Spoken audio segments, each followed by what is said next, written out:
And his team is Salamence, Groudon, Thundurus, Kyogre, Cresselia, and Amoonguss, a double primal team. Very, very standard at this point, I would say. Yeah, it wasn't really what we were thinking of. I think when this tournament started is what the most common team would be, but it's been big in this one. I wouldn't be surprised to see it win it all at this point. But also interesting to note that we saw recently Ethan play on streaming against the double primal team. He was able to come out on top. Yeah. So it'll be very, very interesting to see if William can kind of do what Jamie couldn't and maybe play the matchup a little bit differently.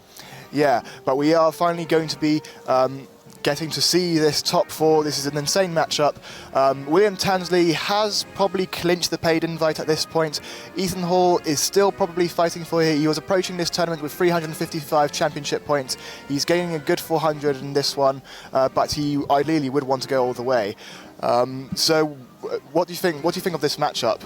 Yeah, I mean, I think we've seen it by this point in the tournament that these matchups can go either way pretty easily. I don't think there's anything that stands out on either side as like a must or can't bring. One of the big differences, Cresselia on one team, Gengar on the other. Similar supportive Pokemon. Gengar much frailer but much quicker, and able to support the primal Pokemon and I guess also trouble the primal Pokemon a little bit more quickly than Cresselia, but also much easier to knock out as well, and you can't use any support moves if your health bar goes down to 0. Yeah, Latios as a pick for Ethan Hall as well. It reminds me a little bit of Randy Qua's Espeon, which was also holding a Choice Scarf at one point in time, just without the magic bounce, but with a nice little resistance to Kyogre's water moves. Yeah, plus, we haven't seen very much Smeargle this whole tournament, so the advantage of that magic bounce is not really there. Something like Latios can kind of have the same positive impact without the drawbacks of being SBN. But yeah, here we go. Both players are ready and they are going to be entering the battle. Oh, and yeah, I'd be interested to see maybe a double Salamence lead could be a thing. We've seen a lot of Salamence and Amoonguss type leads, a lot of Thundurus leads from players, but Groudon and Latios is definitely not something we've seen a whole lot of this year. Pretty good matchup, though.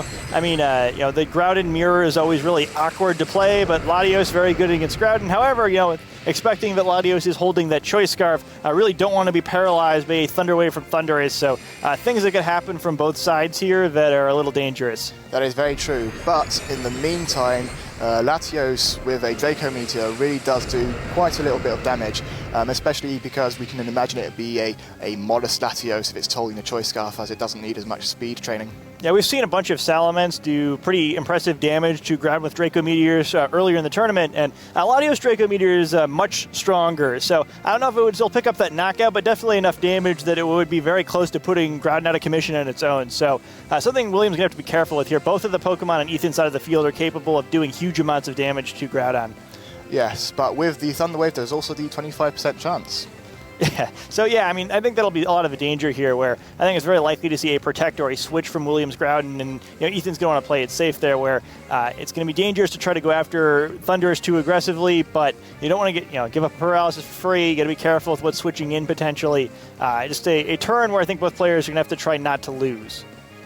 Yeah, but as we see, William does decide to protect his Groudon, probably fearing a Draco Meteor or something, and as we do see this Thunder Wave going onto the Latios. Maybe Ethan read into that and maybe targeted the Thundurus instead. Latios goes for the Psychic, but into the protecting Groudon, while Ethan's Groudon goes for the Rock Tomb on William Tansley's Thundurus, reducing its speed, bringing it below 50%, which does proc the Citrus Berry. Yeah, so a pretty good turn, I think, for Williams' side of the field. He does get that Thunder Wave off without having to pay too much for it. Still going to have a hard time actually dealing any damage to this Latios with either of the Pokemon on the field, but at least with it paralyzed, he's taken away one of its greatest strengths. That Rock Tomb on Groudon, again, seeing that, something that's sort of fun to see, but thanks to that Citrus Berry, Thundurus is just healthy enough where it'd be close if it was hit with another Rock Tomb. But the more important thing maybe is that speed drop, where there's not really much point likely in using a Prankster boosted move at this point, with Latios paralyzed and Groudon being a ground-type Pokemon, which would likely make the enemy Groudon quicker now. Yes, but both of these Pokemon, William Tansley's side of the field, can't really do much to Latios, especially with that very handy Dragon resistance and the ground immunity that comes with Latios' ability Levitate. But William decides to protect his Thundurus, probably protecting from maybe another Rock Tomb, while a Precipice Blades comes out from William Tansley. As we said, Levitate does give it does give the Latios an immunity to ground, while the Precipice Blades do a decent amount of damage. But a Rock Tomb onto the opposing Groudon, dropping its speed, making sure that Ethan will outspeed the Groudon the next turn. Yeah, I think he probably expected that Groudon to switch out there, so the Rock Tomb would have slowed down whatever switched in. Psychic would have gotten some nice damage on Thundurus or whatever Thundurus switched to. Unfortunately for Ethan, neither Pokemon switching out there. Groudon will be slower now on William's side than Ethan's, but taking that much damage for that trick just to slow it down is pretty tough. It does help Williams' board, it does help Ethan's board position a little bit, but having lost all that health, Latios paralyzed, he's giving up a lot of things that can't be helped just by switching Pokemon, where William, if he can switch back in position, he hasn't really lost much as far as health or status effects. Yeah, and Ethan here is very, very safe to just go for a Precipice Blades, because the Groudon is not going to want to take them. The Thundurus, it does have an immunity to them, but it can't really do anything to Groudon in return. But here we go, we do see the Salamence, so maybe the Precipice Blades wasn't as safe, because now he gets a big Intimidate off onto the Groudon. Not so big an Intimidate onto the Latios, but that barely matters. But we do see the Rock Tomb from one Groudon to the Thundurus. Interesting to see the Groudon outspeeding the Thundurus after one speed drop. And it's not going to quite knock out because of the Citrus Berry earlier, while the Thundurus' Thunderbolt goes into the Latios and does lackluster damage, I would say. And then the Psychic finally knocking out the Thundurus on Williams' end. Nice double target there. That Intimidate would have allowed Thundurus to make it through the turn, but because Latios chose to target it, picks up that knockout. I think pretty wise move in general there. Even if Thundurus switches, you get that double target. If Thundurus is knocked out by a Rock Tomb because that Salamence doesn't switch in and use that Intimidate, you still get Psychic moved over to the other target anyway. So smart play by Ethan. He does get something back now and gets ahead on the Pokemon score, but still a big disadvantage as far as the Pokemon on the field, and now William gets a free switch. Yeah, and with this free switch comes also a Salamence that does outspeed the Latios, as it is paralyzed. Yeah, that'll be a big deal too. I mean, Latios, I think one of the great advantages of it is that thanks to that Choice Scarf, it could just pop it with a quick Draco Meteor, and even though Latios is normally slower than Mega Salamence, could pick up that knockout. Not so here. Yes, and we do see the Kyogre switch in from William Tansley, activating the Primordial Sea with the Primal Form, and putting Ethan's Groudon in rather big danger. Yeah, I think it's a really good spot for William now. You get that Kyogre in for free. You still have 3 Pokemon remaining, so if you get in a situation later, you can still switch out Kyogre to reset that Primordial Sea, and he's got awesome offensive pressure now. A Water Spout and Salamence going for something like a Double Edge would do a huge damage to anything in the back. Groudon really needs to switch in and out, so even though it could protect here, if it's going to do anything in this battle, it's going to have to leave and come back. Latios can't protect and also in danger of being fully paralyzed, so William's in great position to pick up a knockout here, and he's going to want to do it quickly because he is down in that Pokemon count, but poised to turn it around. Yeah, the Pokemon count is a very, very big thing to consider when fighting with Primal Pokemon, especially because Ethan Hall only has the Primal Groudon as a weather option. But we see no switches, surprisingly, from either end, and William Tansley Mega Evolves his Salamence to go for a Hyper Voice, which is going to knock out the Groudon and do a hefty chunk to the Latios. A Ice Beam from the Kyogre will knock out this Latios, putting Ethan in a very disadvantageous position. As we do see the Ice Beam, and it does knock out. William Tansley has turned this around, and now he is in a fantastic position. Yeah, Ethan unfortunately realizing, I guess, that there's nothing in the back worth bringing in sacrificing here. We've seen usually Xerneas and Kangaskhan being those last 2 Pokemon, and you don't want to let either of those take too much damage. They can still do a lot even if the Pokemon count reduced, but unfortunately for Ethan, William's going to keep control of the weather for us this game. His Kyogre is going to enjoy the rain and be able to do some pretty hefty damage. Yes, but we have seen Ethan Hall's Xerneas being very, very bulky, so it can take any sort of move from either of these Pokemon. Yeah, I wouldn't be too surprised I would be shocked to see anything other than Kangaskhan going for a fake out here, Xerneas going for a Geomancy. I was a little surprised in the previous game, Ethan's willingness to go for frustration, not worry about a switch or anything, but with Kyogre being so much healthier than the last time we saw something like this, he's just going to have to set up that Geomancy and see if Xerneas can carry him the rest of the way.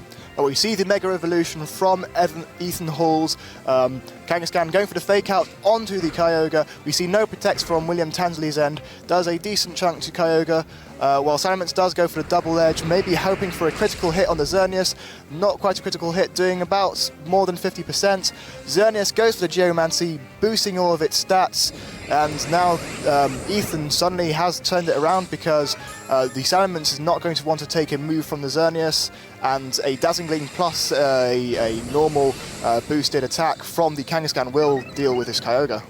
Yeah, Ethan's in pretty good position now. It's another one of those cases where even though he's behind in the Pokemon count, he's still in pretty good board position.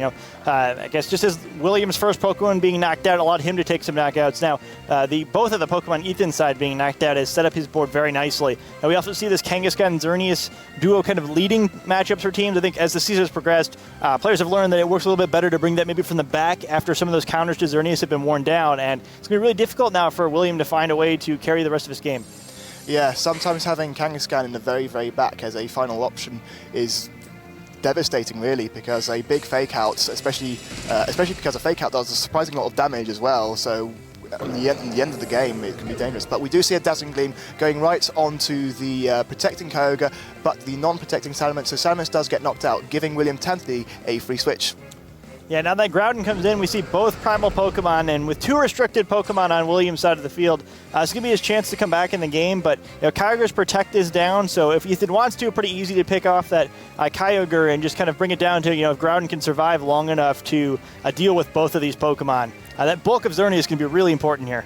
Yeah, and we have seen this. We have seen Groudon's not doing much damage to this Xerneas, and I guess William Tansley would have to hope for some critical hits, but we do see a Dazzling Gleam going onto both these Pokemon, doing about 50% to each. Kangaskhan going for whichever target it feels safe with, going for the Groudon. I feel that's a good choice because the Precipice Blades are going to do a lot more damage to the Xerneas than any water or ice type moves will.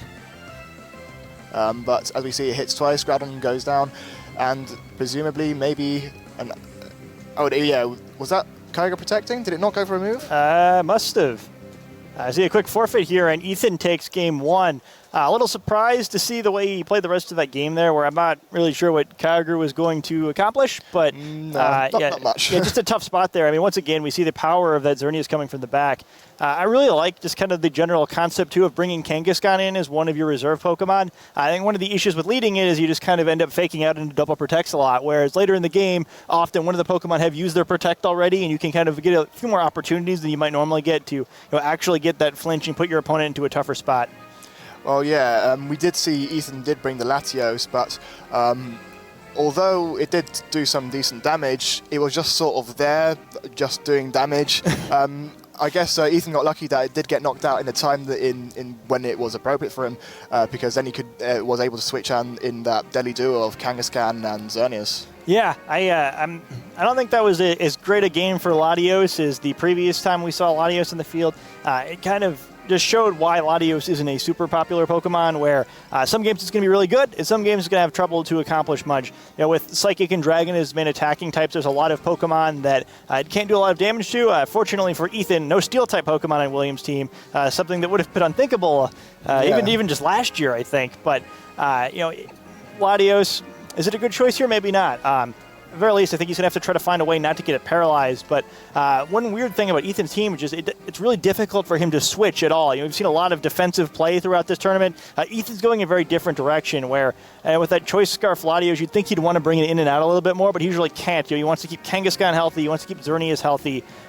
He's been leaving his other restricted Pokemon, Groudon, out in the field just to feint most games. A little different playstyle we've seen from most of their players. Yeah, well, Latios actually has fantastic defensive typing, so maybe we could see Ethan, hold it in the back for, to preserve like a big Draco Meteor until later. Yeah, interesting to see what we get here. That Latios is something that could still have an impact, but yeah, I agree with you. He does have that great defensive typing. He hasn't really tried to take advantage of that so far. That might be an option moving forward. Also, he does have a couple other Pokemon to think about here. We haven't really seen him use Amoonguss at all, I don't think, and Gengar has been a key player in some of his original series, but not as much here. Yeah, and as we see, William Tansley does decide to lead with the Salamence again, dropping a big Intimidate onto the Groudon in the first turn. I believe we're seeing the same leads of Latios and Groudon from Ethan, and Thundurus and Salamence from William. Again, this Thundurus is free to just Thunder Wave the Latios. Yeah, very similar situation, but I think that's one thing we see in battles oftentimes like this is that we see the same situations come up multiple times throughout a best-of-3 series, but that doesn't mean the players are going to play it out the same way. Ethan still has the same problem where there's a lot of Pokemon on his team that he really doesn't want to get paralyzed, and since Latios can't protect, it kind of limits his options. Yeah, and although this Thundurus, it can only really paralyze the Latios. Once it's done that, there's nothing else it can do. It's doing very, very minimal damage to the Latios, not holding the hidden Power Ice as a second defensive option. So I don't know how good it is as a lead Pokemon, but it might be very, very vital for him because the Latios will be able to outspeed the Salamence. So the Salamence does protect. William Tansley obviously fearing it, and we do see the Thunder Wave. Maybe Ethan has predicted that again and gone for a big move onto the Thundurus, and we do see a Draco Meteor onto the Salamence, but a Rock Tomb onto the Thundurus. I think that's a good idea. Ethan was covering his options there. Yeah, I mean, yes and no. I think that at least he prevents completely losing the turn, but it's a very similar situation to the first game where Latios gets paralyzed trying to attack into another Pokemon's Protect. This time Salamence, last time Groudon, and this time doesn't do nearly as much with that Rock Tomb to Thundurus because of Salamence's Intimidate. What could actually be interesting about that is since he's so close to doing exactly half of Thundurus' health with that Rock Tomb, if that happened to have been a low damage roll, it's possible a second Rock Tomb could knock it out and kind of hit around that Citrus Berry, depending on how the roll works. Yeah, that's true, but because the Citrus Berry wasn't procced, maybe the Latios could pick up a KO on that Thundurus instead. But the Salamence, as we did see in a couple games ago, does also carry the Draco Meteor, so this Latios in itself is quite threatened. Yeah, there's a lot of things that could go wrong here for both sides. But yeah, that speed advantage now on William's side, I think he's got the easier turn. Yeah, so we do see the Salamence Mega Evolving with the Salamence Sight item, and we see the Thundurus going for a Protect, maybe fearing exactly that, while William goes for a Draco Meteor, potentially onto the Latios just to get rid of the threat. Yes, he does go for that target, but meanwhile the Groudon is free to go for whatever it wants, but the Salamence can take anything the Groudon throws at it except for maybe a Rock Tomb. And there we go. There is a Rock Tomb slowing down that Salamence, and now both of William's Pokemon have been slowed down by one stage. Yeah, we're kind of seeing the power of Rock Tomb there as far as improving Ethan's board position a little bit, but unfortunately he's still got to do something with it. He's once again down in the Pokemon count. He's going to need to find a way to send out one of his back Pokemon here to get an advantage. Typically it's been Xerneas and Kangaskhan, but this time only one of the lead Pokemon fainting, not both. So it's a trickier decision, right? Since you kind of want to save Kangaskhan to help Xerneas set up, but you don't really want either of them out in front of Thundurus and risk getting paralyzed. A difficult decision. At the same time, this Thundurus did just burn through its Protect, so maybe a Fake Out on a target will knock it out. It does have a Citrus Berry, which could help it survive on a slither of health, but William Tansley might be considering that, maybe thinking of retracting it. Yeah, that's an option as well, and even if you go after the Thunderous, it gives another turn for Salamence to do some big damage, one of the stronger offensive Pokemon in this format, and Ethan's got to conserve his health here too. He doesn't want to get to a position where it's just Xerneas left, and William has a free reign to target it. But Ethan's done a good job so far, I guess, of finding situations for Xerneas to set up safely. He's been good so far at that conservative strategy. We'll see what he does here. But William Tansley does so to switch out his own Salamence, maybe preserving it for later, in favour of the Kyogre, maybe fearing a large Fire Punch attack onto the Thundurus with the Primordial Sea will prevent any damage from that particular move. But a Rock Tomb onto the Salamence slot could be detrimental as well, reducing the speed of the Kyogre, while the Kangaskhan is free to fake out any target once. As we do see, it is a Mega Kangaskhan, it is going to Mega Evolve. If Ethan has targeted the Salamence slot, this could be good news for William, as you'll be able to paralyze the Thundurus, the Kangaskhan, sorry. But the Fake Out does smartly enough target the Thundurus, does proc the Citrus Berry, but it does prevent it from moving and potentially paralyzing the Kangaskhan again. But we haven't seen the Groudon move yet. The Thundurus flinches because of the Fake Out, and we see a Rock Tomb onto the Thundurus. Does it knock out? It does knock out. Yeah, I would say that's a good turn for Ethan. Yeah, as expected, he does go after that Thundurus, so no longer has to worry about Kangaskhan and Xerneas being paralyzed by Thunder Wave. I do think that makes finishing this battle a little bit simpler for him, but he gave up weather control in order to get that, and it's tricky for him to regain that. It's not one of those teams where you're going to bring Groudon in and out frequently because of the importance of keeping Xerneas healthy. It is bulky, but yeah, you're not going to want to like give it a free water spout by any stretch of the imagination. With the quicker Kangaskhan on the field, though, William's going to have to find something that can help him deal with that, even though Kyogre has the advantage over Groudon.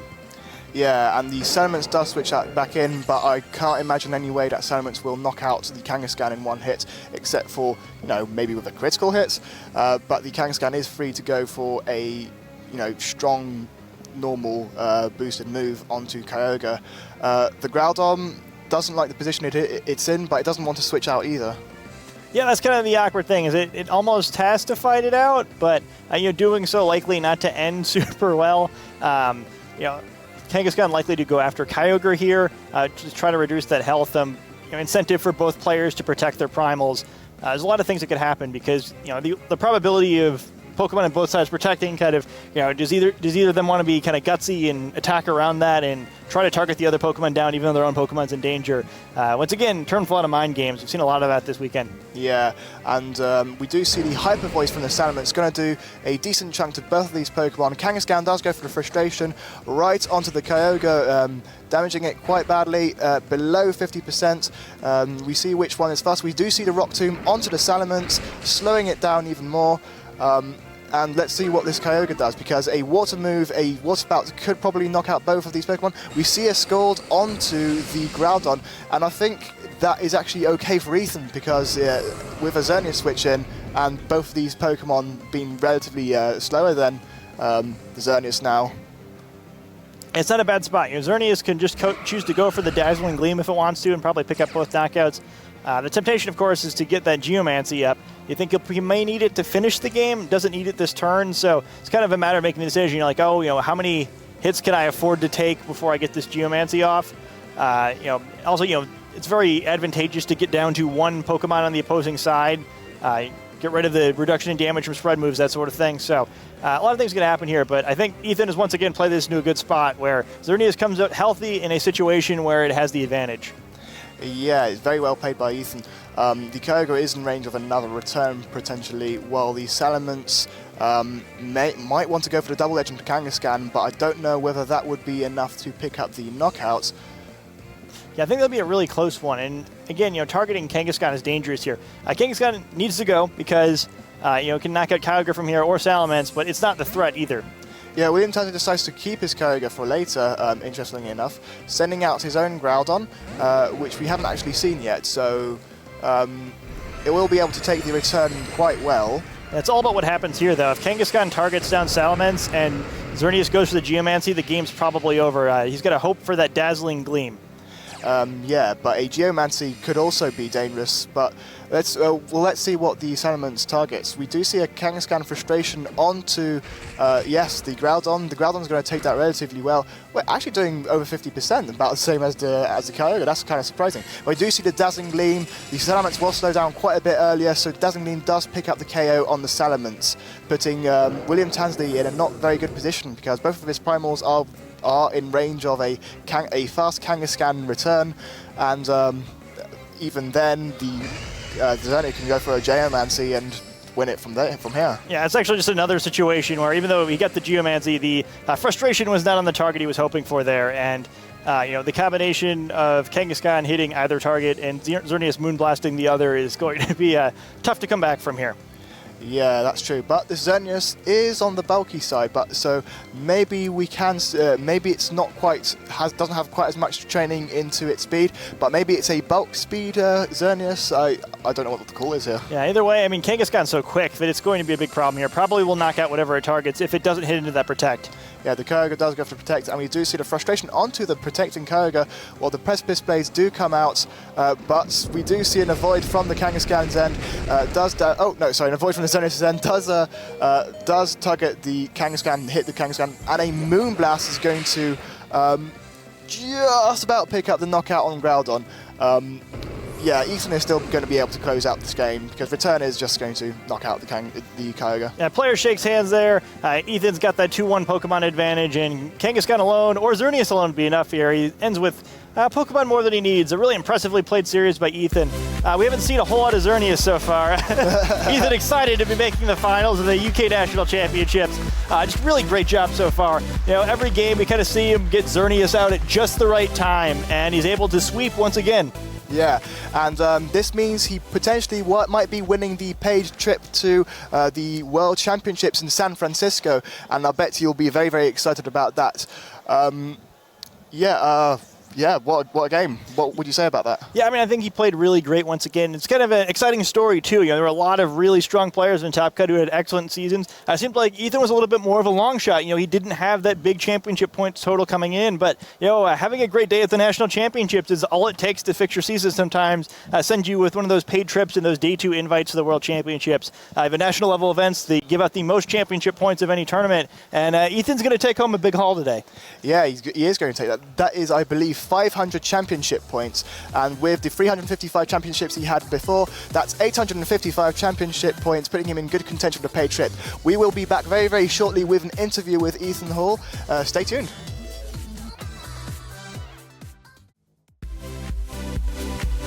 Welcome back to the Pokémon VGC UK National Championships. We are here joined by Ethan Hall, the winner of that last round. You're in the finals, man. How do you feel about that? Really, really excited. Yeah, this is the first. This is not the first time you've top cut a national. You top cut last year, didn't you? Yep, with Mega Heracross. Yeah, you did, didn't you? And now you've gone all the way to the final, potentially winning you a free paid trip to San Francisco. Yep, I'm really excited about going there as well. Yeah, and you know, since you're local to my Premier Challenges, I've played you quite a few times before, and usually you play ultra defensively the way I see, and you know, Latios is a very interesting choice there. It can add to the ultra defensiveness by debuffing and disrupting the opponent with options like Trick. So.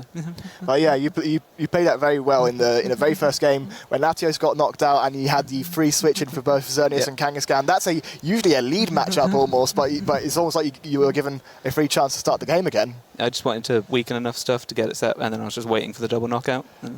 Yeah, you played that excellently, man. You've got a final to go. It still hasn't been decided who you're going to be playing yet. We are going to be playing that game next. But yeah, congratulations, man. Thank you very much. And yes, we will be back very, very soon with the other top 4 game, the semi-final between Alejandro Gomez and I believe it was Matteo Moscardelli. So yes, we'll be seeing you later.